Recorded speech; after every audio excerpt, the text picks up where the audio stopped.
Okay, so as we get deeper into the social media age, all of the platforms have changed immensely over time. The big thing that we can point to that sparked this change was the arrival of TikTok and what I like to call the TikTokification of everything. Both Instagram and YouTube have created their own versions of TikTok with Reels and Shorts respectively. And if you're a content creator, you might have noticed this happening, but you might also believe that these platforms are interchangeable, but that couldn't be further from the truth. They are different, and if you don't notice the subtle differences between them, you're going to get left behind trying to post the same type of content between them. So as someone who has posted and seen some success on each one of these platforms, I'll tell you what I've learned by posting on all of them and which ones I think are best for you and your creative style. So without further ado, let's get into it. I'll start with Instagram, which is the platform that I've seen the most success with personally. Reels are interesting because when you post an Instagram Reel, it can appear in 3 different places: on the discovery feed, on the home page, or while scrolling through the Reels tab.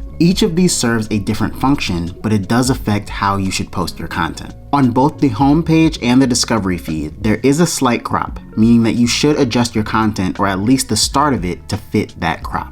Instagram is also a platform that's a lot more visual than the others. It started as a photo app, and even though it's evolved to be more focused on video, the audience on there is still focused on good visuals. I record on a professional camera, and I put a little effort into my editing, which is probably why I've seen the most success on Instagram. It's a little more curated and professional than the other platforms. You have to present something that's aesthetically pleasing. Another big thing about Instagram is the life cycle of your content. Instagram Reels generally have a shorter life cycle than the other platforms, and so you're expected to continually be posting content. Now, this might be discouraging, but one thing that's helpful about this is that you can repost your content without a lot of consequences, unlike the other platforms. Which means that if you have a post that is months old, you can just post it again and Instagram will probably still show it out to your audience in the same way it did before. Most other platforms recognize when you're reposting old content and don't push it out as much, but Instagram's algorithm respects consistency of any kind,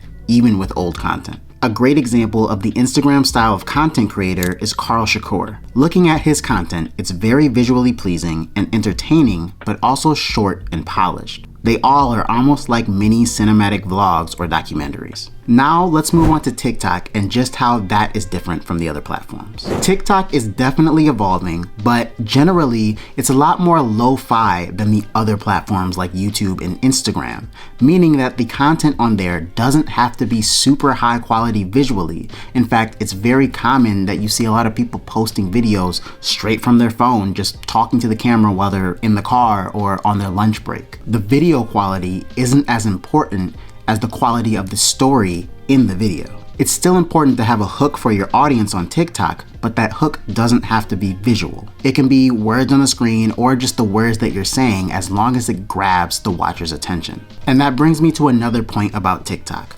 Audio is a lot more important on this platform than on the other platforms. On Instagram, it's very common for people to browse Reels with the sound off, which is why it's very important for your visuals to be on point. But on TikTok, the default is for the sound to be on, and it's very rare for people to scroll on mute. And another thing about TikTok is that as I'm speaking right now, they are pushing out longer videos as a part of their strategy. This keeps people on the app longer and also gives creators an opportunity to get closer with their audience by putting out longer form videos. TikTok is built around creators being able to easily hop on and create content in a more spontaneous way. Instead of posting something to your stories, you would just post the same thing to your feed as a piece of content on TikTok. A great example of content creators who use the platform well is the FRDI show. Their content isn't really centered around any specific thing, and it's not especially visually pleasing, but it's fun, intriguing, and a short dopamine hit.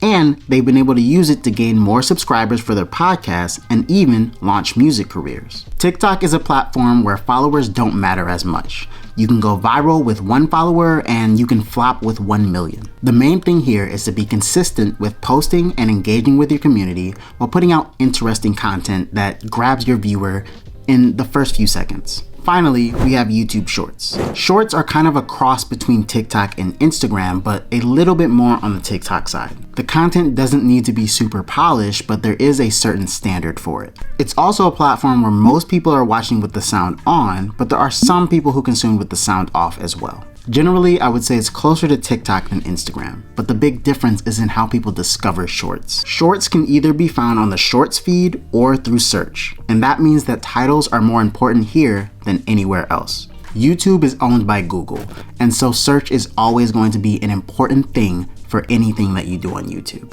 So make sure that your content has a title that is easily searchable. Now, in terms of life cycle, there's an argument that shorts have the longest life cycle of all of the platforms. There's examples of creators who get millions of views on an over a year-old short, which is great.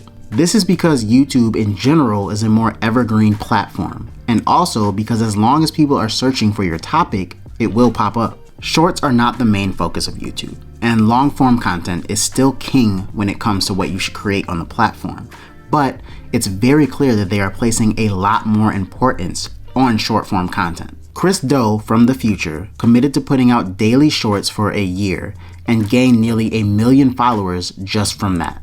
Now, his main thing is definitely long-form content, but the shorts were what brought people into his page, and that's why they're important. Now let's talk about which one is best for you and your specific creator goals. Personally, I like to separate it this way. TikTok is the general brand builder, Instagram is the business brand builder, and YouTube is for the dedicated content creator. Let's break that down. TikTok is a great place for farming attention and doing it in an organic way. If you want to be an influencer or appeal to as many people as possible, this platform is perfect because it pushes out new creators and new content to the For You page every day, and users are accustomed to discovering new things on this platform. It's why it works great for music. People hear a new song on TikTok, and if they like the clip, they'll save the song pretty easily. But where it gets tricky is where you're offering something that requires more than just an impulse decision. For instance, trying to sell high-ticket professional services or an expensive item like a car would probably be really tough on TikTok. Businesses with impulse items, though, work well, like clothing brands or small trinkets. It's also great for people who may feel they don't fit into a niche. On TikTok, it's still important to have a specific brand, but it's far more forgiving of people who talk outside of their brand. Now, on the other end of the spectrum, Instagram is probably the best platform for entrepreneurs and freelancers. Instagram has the benefit of letting you easily message people as well as share important things to your story. So say you're a photographer or a business coach. You could post something on your story about your business and then easily message the people who show interest in that post. And the culture of Instagram is a lot more accepting of this type of thing. We're used to seeing creatives and businesses post their work, and a lot of people actually use their feed to try and find new small businesses. Now, YouTube, like I said before, is for the dedicated content creators. Make no mistake, I do believe that having a large following on YouTube is the most valuable type of following that you can have out of all three of these. In fact, I would go as far as to say that having 100,000 followers on YouTube could be more valuable than having 1 million on TikTok or Instagram. But it's also the most difficult to build, and it's going to take a lot more time and effort than any of the other platforms. Yes, you can post short form content on this just like all of the other ones, and you definitely should, but ultimately where you're going to see the real gains and the real value on this platform is from doing long form content. Posting short form content works best for people that have long form content so that they can use the shorts to send people to their longer videos. So if you have a podcast or something like that, it's perfect because you could post clips from the podcast and people will use those clips to go and check out the entire podcast. Now, ultimately, these are just suggestions, and there are probably a lot of examples of people who have done the exact opposite of what I'm saying and have been very successful. If you know what you're doing and you have a strategy around it, you can find success on any platform with any content goal that you have. But while you can find success on all of these, I think it's very important to focus on one, especially early on into your journey. When you see these huge creators creating for every single platform, it's because they have huge teams of people. Like Mr. Beast has teams of hundreds of people who actually help him to post on every single platform. Trying to make content for every single platform in the beginning is going to be way too difficult and you are going to burn out. And also, you're gonna rob yourself of the lessons that you need to learn by focusing on one specific platform and mastering it.